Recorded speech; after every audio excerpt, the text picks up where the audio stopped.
Barrett Sallee. Good afternoon, sir. You're in the game. What's going on, Ryan? How are you? Oh, it's a celebration here in Tuscaloosa. I mean, think about 12 years. 12 years in a row. It's pretty crazy. That was what? Before the iPhone? That was before Twitter? That's a long time. It's been a very long time since Tennessee beat Alabama. So, hey, if you're a teenager now, you still probably don't remember it, even though it did happen in your lifetime. No, you're right. And I'm trying to explain two guys across the glass here, the dislike that Alabama fans, they don't understand the hate Alabama fans and Tennessee fans share because, it's like a hammer and a nail. Is that really a rivalry? Yeah, it's true. If you have a rivalry like that, typically little brother has to win, otherwise it's not much of a rivalry. So, yeah, that's still a huge game too. Like, you're older than a lot of people listening, or as old, and, sure. And I'm 38. So, I remember when Tennessee Alabama was not only a big deal, but a close game, like an actual rivalry that mattered in conference races, and it was great. Tennessee hasn't held up its end of the bargain. Most of that has to do with Alabama, but not all of that has to do with Alabama. You go back and look 12 years. There's been some kind of bad Alabama teams over that span that still won. So, it'll get back eventually, but not anytime soon. Hey, Barrett, I heard you talking about it yesterday on ESPN, on SiriusXM, Channel 84, and you guys were talking about this Devin White. Share your opinion, the way that you seen the play, and I thought you had a great analysis of not letting the play a targeting rule. If you could change part of the rule, then it would not be rolling over to the next game. Just kind of your thoughts on this Devin White. Yeah, I didn't think it was targeting. My colleague, my co-host Tom Luganville did, and we've both kind of gone through those seminars. I think the part that I think people get hung up on is targeting is not, targeting with your head. It's hitting somebody in the head, neck, and shoulders. Wherever you hit them, you can use your arm. You can clothesline somebody. It's forcible contact to a person in the head, neck, or shoulder area. So that's up for judgment. I think in this instance, and this is where Tom and I disagreed, I didn't think that was forcible contact. In fact, I thought Devin White was actually trying to hold himself up, and I think video backs that up. So I think the targeting call was crap. Again, you're not going to get it overturned. Devin White's going to sit for the first half of the Bama game because the methods in place to overturn something like that have never been used, and certainly I don't think will ever be used, but they do exist. But targeting, I think, because it is, universally, has this universal penalty. I think all of us that have watched football know, not all targeting calls are the same. There's a certain times where a guy's a headhunter. He's going out to injure a guy. Like, obviously, that deserves a suspension and a penalty. A lot of times, it's just happenstance. It's just, sort of a freak thing where a receiver catches the ball and ducks his head, and the head just happens to get in the way of where the guy's tackling him. So Tom and I agreed you should have it like basketball, like flagrant 1, flagrant 2, or targeting 1, targeting 2. Targeting 1 is, what Devin White would have been, even though I don't think it's, targeting. That would be a targeting 1. You get 15 yards, and, you move on. Targeting 2 is what it is right now, a suspension. Now, I don't think the suspension should carry over, but, that also leads to the possibility of the last 5 minutes of a game just being a violent free-for-all if no one's going to get suspended. So maybe you do put it in the fourth quarter where they miss the first quarter of the next game or something like that. But it never made sense to me, that you have the same penalty for an occurrence, a football play that can vast in style. It's so much, and it needs to be changed. And hopefully, this Devin White thing, accelerates that process, because I didn't think it was targeting. A lot of other people don't, but I think we can all agree that that's way different. Well, but Barrett, I'm not a huge fan of the rule. I get the purpose of the rule, but I don't know if some of these hits, and I guess it would be really hard unless you had some kind of way that you could measure the brain waves to know if it's truly intent. I mean, some of it's just the speed of the game. The game has become so fast. I don't think these are intentional using as a weapon and to kill somebody out there is what kind of the way we're labeling this. But this is all about a courtroom. This is about a jury. Hey, we did something about it. Something comes up 25 years from now. Yeah, and I mean, look, it's it's the game moves so fast. These players are bigger, faster, and stronger than they've ever been, and it's hard to judge, But look, I'm all for player safety. I actually like the fact that targeting is in the game, but there's a rule to sort of address it because it needs to be addressed, but it needs to be addressed in common sense ways. And I know a lot of people have shown, especially Tennessee folks, have shown the Mack Wilson sack on Jarrett Garantano.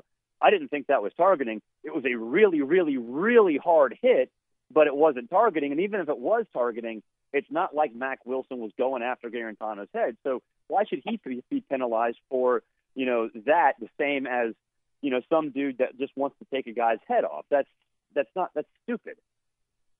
So as we continue here, let me look ahead to LSU. And I just told the audience that we were going to celebrate for a couple of days and not look ahead, but I guess I've just went against the rule. I literally just told the audience, I said, we'll have plenty of time to get nervous because Alabama fans are already nervous about LSU, and I don't know why, but should they be? No, not at all. LSU, and we said this on SiriusXM yesterday morning, this looks the same exact team as Les Miles' LSU team. They're one-dimensional offensively. We have seen no proof that they can score 40 points when they have to. That now they can get up there when they want to, but they are going to have to against Alabama. And it's the same problem that Les had. Do you trust your quarterback to get into a shootout? Luckily for LSU, they've played every game, including the one they lost, the way they want to play it. They're not going to get to do that against Alabama. So with Tua doing his thing, and I think Tom and I agreed yesterday, I don't think Tua is going to play in the fourth quarter against LSU. I think it's going to be completely sideways, pretty much like every Alabama game is, because I don't think LSU's offense can keep up. Looking ahead, Florida, Georgia. How do you see this game going down in Jacksonville? I think Georgia will be fine. I mean, I know last time out the LSU game did not go their way, but I trust Georgia's offense. Even though it's not as good as last year, they've struggled to run the ball a little bit, and Jake had a bad day last time out. I think everybody would agree it's far more explosive than Florida's. So at some point in that game, I think you'll see Georgia make a few plays to put some pressure on Felipe Franks. And what do we know about Felipe Franks? Even in the big game that he won against LSU, he didn't exactly have a great day. So I think the Bulldogs win. I think they'll handle them pretty easily. And, I think that'll kind of set up the game of the year of the week between Georgia and Kentucky on November 3rd, and I never thought we'd say that. I mean, do you really think Kentucky – I mean, you think they can throw up some hurdles in front of the Dogs? I mean, I know that's in the Bluegrass State, but I mean, I guess it'd be a better way to ask this question. Do you see the Dogs making it to Atlanta? Because that's pretty much what's left. Yeah, I do. I mean, I think there'll be a one-loss team going to Atlanta. Kentucky, for those that have watched Kentucky – and for some reason, I guess because they're somewhat decent, I've watched a little bit of them. Terry Wilson can't throw. Like, he flat out can't throw. So if Georgia knows that, even though they haven't been great in run defense, if they're not threatened by a passer at all, a lot of teams can stop that, even if they aren't the greatest run defense in the world. Texas A&M proved that when they shut down Benny Snell. So, I don't think Kentucky can really contend with Georgia. I think Georgia will probably end up in the SEC championship game with one loss, all their aspirations in front of them. Do I think they have a chance against Alabama? I mean, from an athletic standpoint, yeah, they do. We'll see what happens when they get there, though. Going into week number 9, we're a week away from the college football playoff rankings being released. How do you see the 4? If you're just guessing, looking at all the different games that are left, give me the 4 teams, in your opinion, that's still standing in December when those big names pop up on that screen. If I had to pick them right now, I would say Alabama 1. I would say, I would say Clemson 2. I would say Ohio State 3. And then I had Oregon before last week. I don't think Notre Dame gets through. I'm going to say Oklahoma. I think Oklahoma runs the table. Now, if I had to say. Let me and to go into this conversation, I think you had the tweet of the week, and I'm looking forward here, man, because you had like What does your phone do when you get like 8,000 retweets? I'm just curious. I mean, the screen never turns off.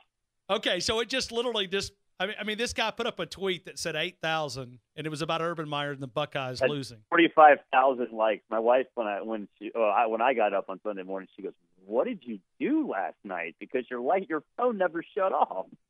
Like, yeah, it happens. I said Urban Meyer is going to try to delete the Purdue game from his phone because that's what Urban Meyer does. Incidentally, I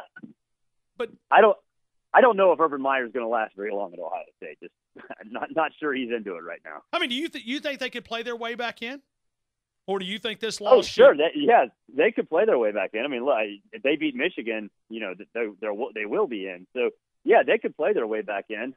They got to fix the running game. It hadn't been great. They got to fix the defense.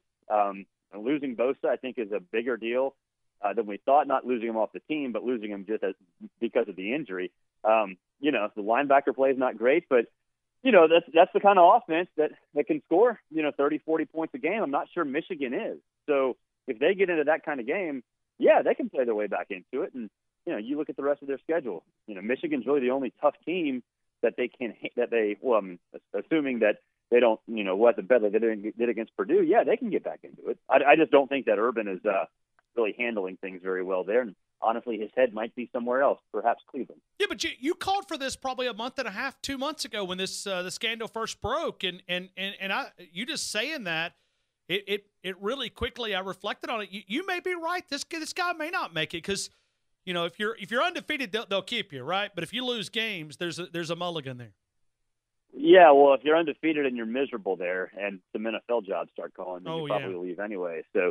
Herb Street said it on the Dan Patrick Show, but it's something that I kind of said a few weeks ago too. It just looks like, not that he's like, look, I saw Urban Meyer before he retired due to health reasons, right?